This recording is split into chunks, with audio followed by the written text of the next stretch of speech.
s'inverse, c'est de manière durable. J'ai mis durable, enfin, s'inverse de manière durable, entre guillemets, parce que vous avez par exemple, vous pouvez avoir une head and shoulders en données toutes les 5 minutes. Donc le retournement va prendre quelques heures seulement. Hein. Donc c'est à relativiser par rapport à votre fréquence. Hein, parce que n'oubliez pas que la première chose à faire quand vous voulez faire une prévision boursière, c'est définir votre horizon de temps. Hein, définir ce que vous voulez faire. Quel type de mouvement vous souhaitez appréhender, hein? Mouvement sur quelques minutes, ou alors seulement des conseils, on appelle ça le scalping.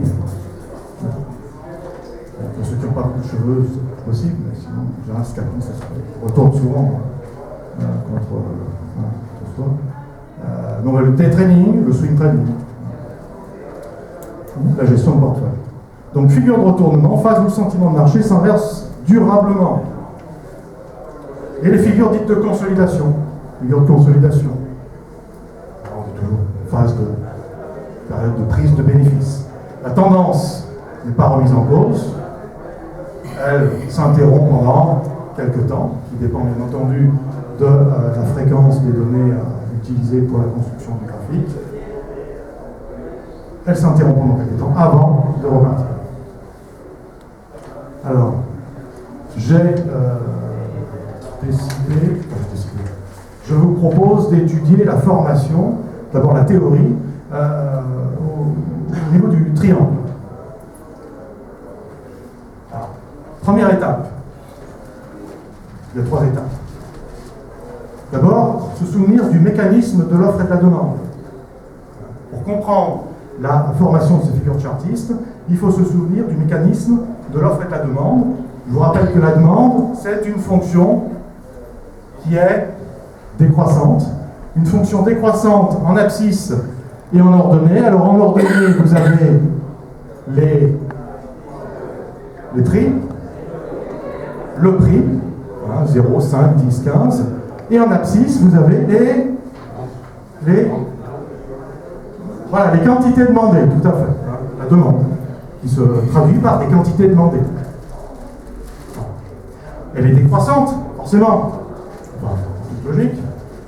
Pourquoi? Plus le prix d'un bien est cher, moins il y a de gens qui souhaitent acheter cette marchandise. Au contraire, plus le prix est faible, plus les gens sont prêts à l'acheter. Ce qui est valable pour un kilo de tomates, l'est également pour un actif financier. Donc notre demande est décroissante.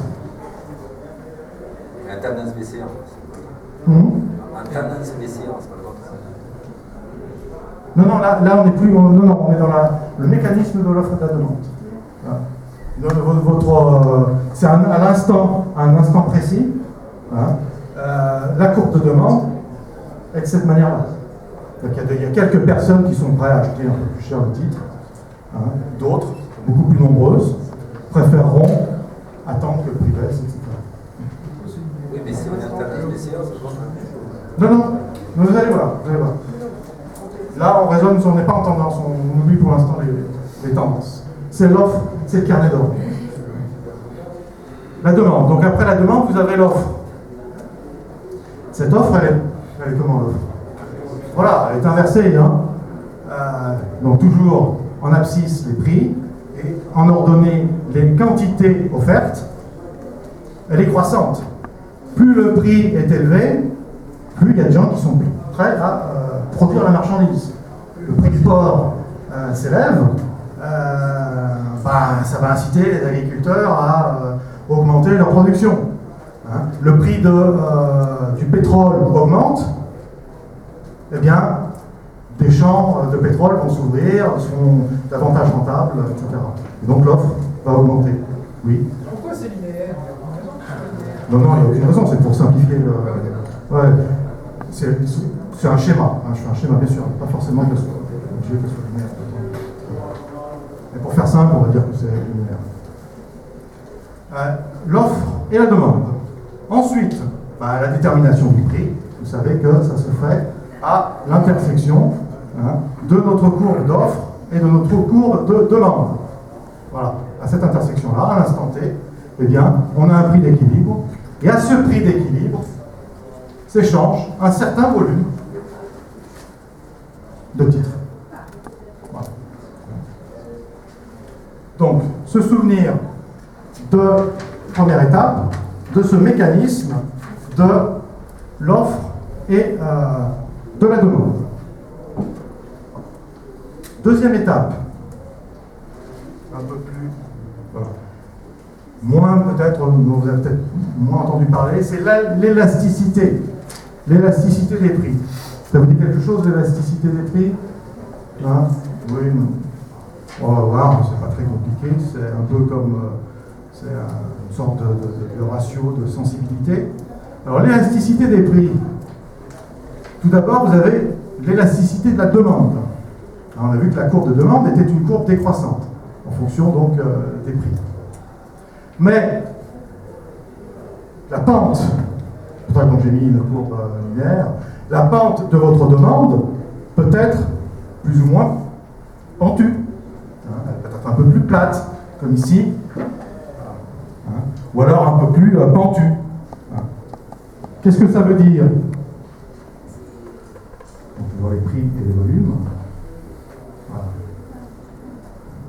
Eh bien, on va étudier le ratio entre la variation de la demande, c'est-à-dire les volumes demandés, ici, variation de la demande par rapport à une variation des prix. C'est un peu comme peut-être que vous connaissez le coefficient bêta, quand on fait de la gestion de portefeuille, c'est-à-dire c'est la sensibilité des variations de l'action par rapport à la variation d'un indice de référence.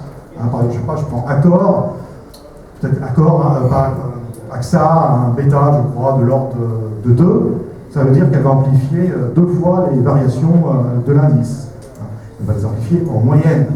C'est une moyenne, c'est une donnée statistique. Donc, c'est-à-dire que l'indice, si l'indice monte de 1%, eh bien, en moyenne, AXA progressera de 2%. Si l'indice baisse de 2%, AXA baissera de moins 2% en moyenne. Donc, cette élasticité, c'est un peu le même principe. Si les prix baissent de 1%, eh bien, on va voir comment réagissent les acheteurs. Comment réagissent les acheteurs?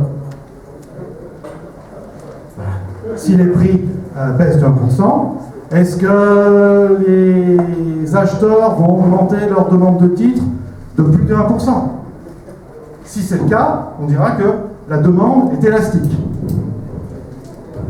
Si ça n'est pas le cas, si par exemple pour une baisse des prix de 1%, eh bien les acheteurs, on voit qu'il n'y a que par exemple 0,5% d'acheteurs en plus, de titres donc demandés en plus, on dira que la demande est inélastique.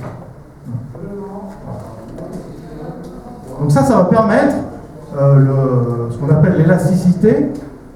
C'est une variable qui va permettre un peu de comprendre ce qui se passe en termes de psychologie des marchés financiers. Voilà. Les marchés baissent. Comment réagissent les acheteurs? Est-ce que les acheteurs vont, dès que le marché baisse, se ruer sur les titres, et donc montrer qu'il y a une élasticité supérieure à l'unité? Ou au contraire, les prix baissent, mais bon, ça n'incite pas tellement les acheteurs à acheter.